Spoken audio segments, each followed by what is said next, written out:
What's going on, guys? We're back with another 25 Days of Disney, and today we're talking about episode 5 of Hawkeye.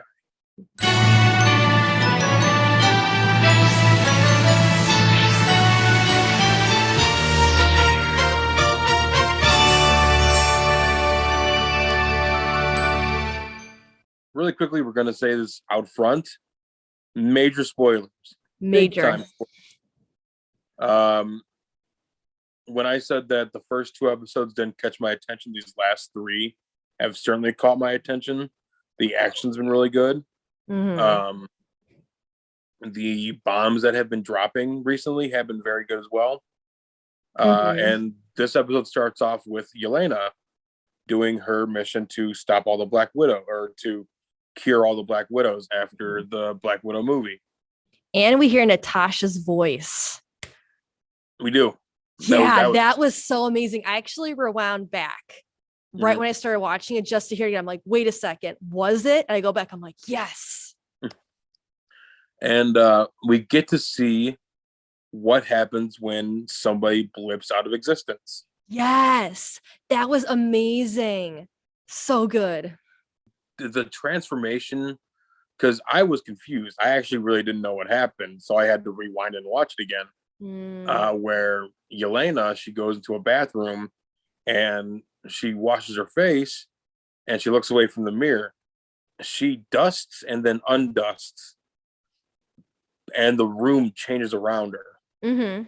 And they kind of go into exploring what it's like to have that happen to you, and how big of a happenstance is where you blink and you're gone for 5 years and then you're back.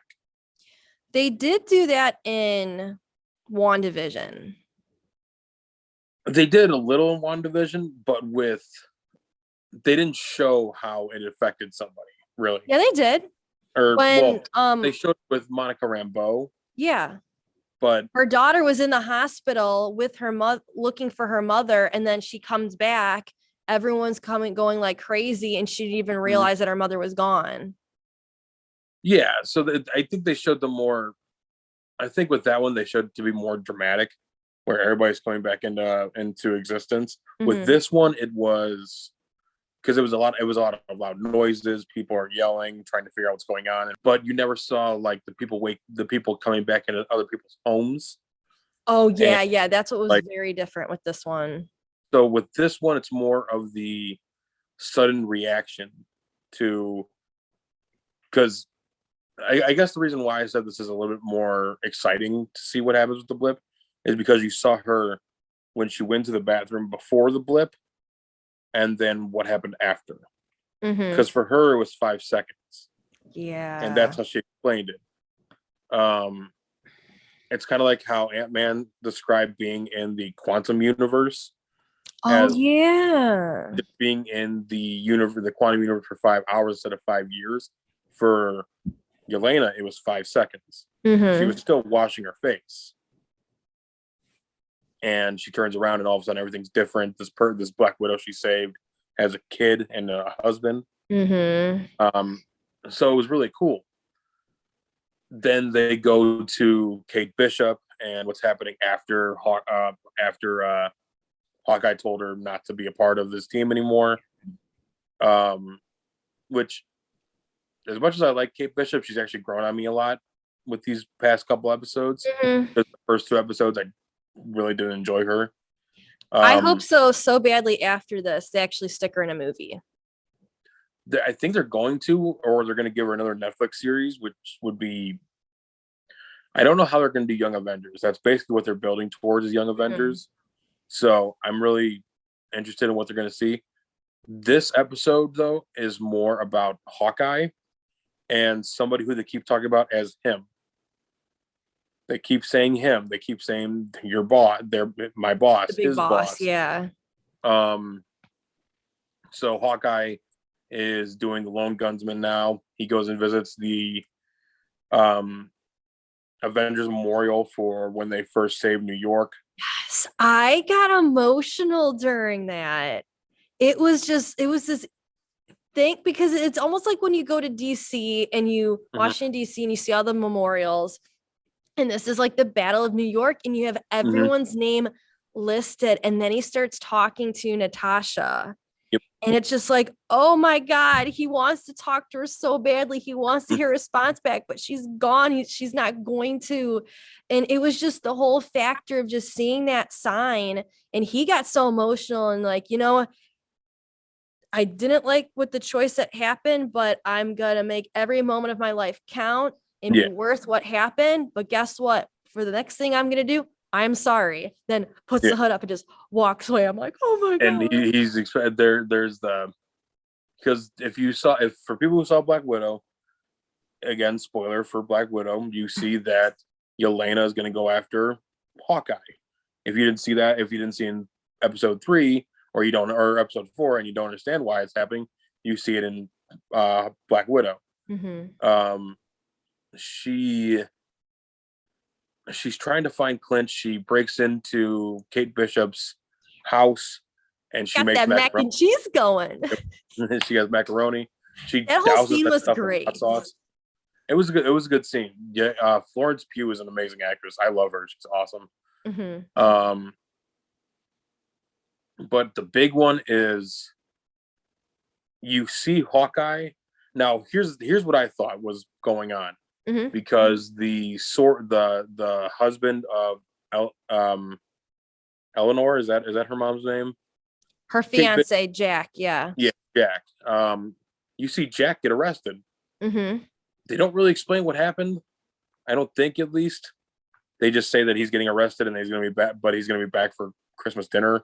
Yeah, the mom said that she looked into it, Kate. It's true. And then he's like, I've never heard of this at all. I'm being framed. And then like they take him out. Because his actual character in the Marvel universe is the swordsman. Which is why he's able to fence really well and stuff like that. Whoever the swordsman is, don't know.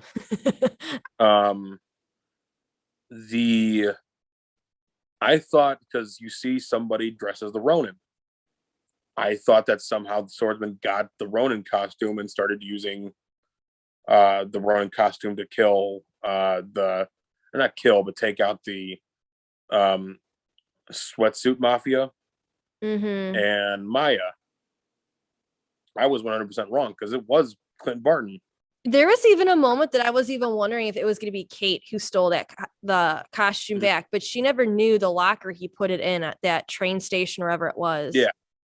So there was a lot of stuff going on. That part was really cool. It confused me a little bit, but Clint almost dies, but he's saved by Kate Bishop. And then this is where the big reveal comes in. This is the one that everybody's been talking about. Everybody's been predicting it, especially since they said they keep saying that Charlie Cox is going to be in Spider-Man No Way Home. There's a picture of the big boss that Mrs. Bishop keeps talking about, and it's Vincent D'Onofrio as the Kingpin. And he's from the Marvel Netflix series Daredevil. I believe he's in. Oh, okay. So they're officially bringing in. Now, we don't know if it's going to be in the same continuity of those Netflix series, which, if you haven't watched those Netflix series, for anybody, even you, Jennifer, watch them. Daredevil? Daredevil, Punisher, Jessica Jones, Luke Cage, maybe skip Iron Fist, and Defenders. So this is my question. So when they created all of that stuff, that was created by Netflix, or was it created by Marvel and they just put it on Netflix? So it's kind of a joint thing, because Netflix bought the rights to Daredevil and Luke Cage and stuff like that. But what happened is that at the end of their term, Daredevil and everybody else went back to Marvel. So in the Netflix series, because I'm not going to give any spoilers, because I really want these people to watch these Netflix series. They're a hidden gem that you don't think about, because everything that Marvel has right now is on Disney Plus, except for these. That's what's really confusing about that. How Marvel was bought by Disney, but then you have Spider-Man, which is Marvel, but it's with Sony. So it's so many gray lines, but like you said, it has to deal with when these different companies are buying the rights for the different characters So the in thing those with comic Sony is that books. back in, let's say, like the 90s, early 2000s, Sony bought the rights to Spider-Man and all of his characters. So that includes all of his villains, all of his girlfriends, stuff like that. Mm-hmm. Um, with the Marvel Netflix series, Disney let them have the rights, but they were going to, or not, well, they didn't let them, they bought the rights basically, Okay. but they were going to go back to Disney at some point, which they did. With the Mm. Netflix series, they're much so. An easy way to describe the Marvel series, the Marvel Cinematic Universe, is that they're, even though there's some serious spots in it, they're jokey, plucky, Yeah. feel good type of films. There's a lot of jokes. There's a lot of fun in it. With these Netflix series, they are extremely dark. They're brutal. Oh. Um, they talk about like I really can't go into it. There is but one of the scenes, and I'm only going to describe it a little bit. Mm-hmm. Somebody smashes somebody else's head in a car door multiple times to the point where their head's gone. And this is a Marvel series. This loosely takes place in the Marvel universe. The very first season Oh of God. Daredevil takes place after the Battle of New York. Okay. This is them bringing in Kingpin, and they're still bringing in Vincent D'Onofrio to play him, which Mm-hmm. is, it's kind of funny, especially if all the rumors are true for Spider-Man No Way Home, where they're bringing in all the villains for it, and they might be bringing in the other Spider-Man for it. We're getting Charlie Cox. He's officially back in the universe, who played Daredevil, Matt Murdock. But this is the biggest reveal that has come probably through every Netflix series, or not Netflix series, every Disney Plus series so far, at least for Marvel, because the Quicksilver in WandaVision wasn't actually Quicksilver. I It know was that was garbage. the guy that played him. Um, Loki is Loki finally shows you who Kang is, but we're not going to see Kang until Ant-Man and Wasp: Quantumania. And that's not going to be for a while too. Yeah, it's like 20. I think it's the end of 2022.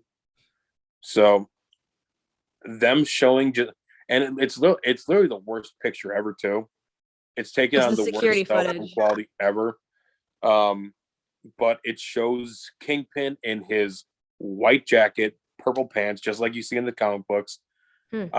And all that says is that, because when we're recording this, tomorrow is the 17th. This is when Spider-Man is officially debuting all over the world, except And this for, video is coming out on the 17th. So yeah. this will be tomorrow So night's video. Tomorrow. this is, it's still, I think, except for Brazil, which, sorry Brazil, if that is true, this could have implications of this movie also showing, because so far in Spider-Man they've only shown 5 villains. There's a chance that Kingpin could be the 6th. He could be just in the universe somewhere. Matt Murdock could be Spider-Man's lawyer, which would be awesome because they actually happen in the comic books. Mm-hmm. There's so many implications, and I'm so excited that I actually decided to stick with this series after the first 2 episodes. I would say this is one of the best out of like it's like series is like super good with Hawkeye. As it's kept going, it's gotten a lot better, because they're actually letting Jeremy Renner act, and they're Mm-hmm. showing a lot more stuff that's happening. Because again, this, if we're really saying this is small universe. This has no implications. This is the equivalent to Falcon Winter Soldier. They're doing big stuff, but when you look at WandaVision and Loki and What If, they're going quantum. They're going multi-universal. Okay. So this is more on a smaller scale. This is like, I guess if we're going through it, this is friendly neighborhood. This isn't Avengers level threats. Right. Well, the thing is, if Kingpin could possibly be in Spider-Man, Mm-hmm. they're very good about having stuff coming out in a certain order. If that's coming out this weekend and Hawkeye is happening at the same time, and it's like I don't know, like I feel like that Kingpin would have been introduced before, like weeks ago. So then when So Spider-Man comes out this weekend, he would have already existed in it, except this footage. So there's also rumor that because they talk about the new and improved, because Yelena, when she's talking to Kate Bishop, talks about the new and improved Statue of Liberty. Because I basically what that means is that the Statue of Liberty, instead of holding the torch now, is holding a Captain America shield. And it shows it in the Spider-Man trailers if you haven't seen it. I never noticed that. Yeah. Oh my God. The funny thing is, in Spider-Man and in Hawkeye, you see images of Captain America everywhere with the Rogers musical. And now the Statue of Liberty is going to be holding up the Captain America shield. And apparently, there's rumors that Hawkeye takes place after Spider-Man. So it might take place after, it might take place during. Because they do talk about the new and improved Statue of Liberty. And the only time that we've ever seen it, unless we're going to see it in next week's episode of Hawkeye, is when Spider-Man. It's in the trailer. It's when Spider-Man is facing off against Electro, Lizard, and Sandman. Okay. And you see a quick, very, very quick snippet of the shield falling after the shield falling after Spider-Man. So if I'm guessing, I think Hawkeye is taking place before Spider-Man. Okay. Because right now because at that point Spider-Man they have the shield up. It's not, I don't think it's complete, but they have the shield up. So all this episode's doing is making me excited for Spider-Man. I'm seeing it tomorrow night for the premiere night. I'm seeing it Saturday, and I'm seeing it Sunday. So oh my God. There's one thing in this episode that I really wanted them to answer and they didn't. It's the whole thing of what's going on with Clint's wife. That's probably going to come out next week. I wouldn't be surprised. Because they did this whole other phone call, and I just feel like the way how she was on the phone, I don't know. I do believe there's two theories. One of them is probably going to happen. She's either going to be a double agent and maybe turn on Hawkeye, which I don't believe that'll happen. Oh God, that'd be bad. That's the more extravagant, weird one. The other one is that she's gonna be Mockingbird. Yeah. So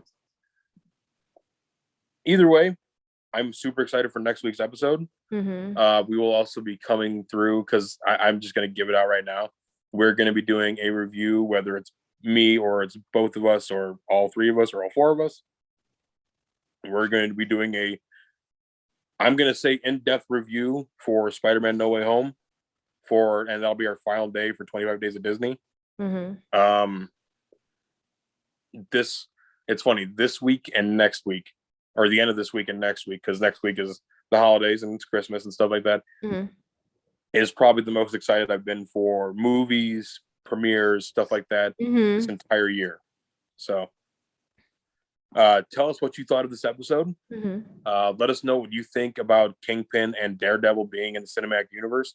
And tell us if you think that it'd be fun to watch Kingpin smash Spider-Man's head like he does in the comics. So, my God. Let us know. Yeah. Soon for tomorrow, and we will see you again. Bye, guys. Bye.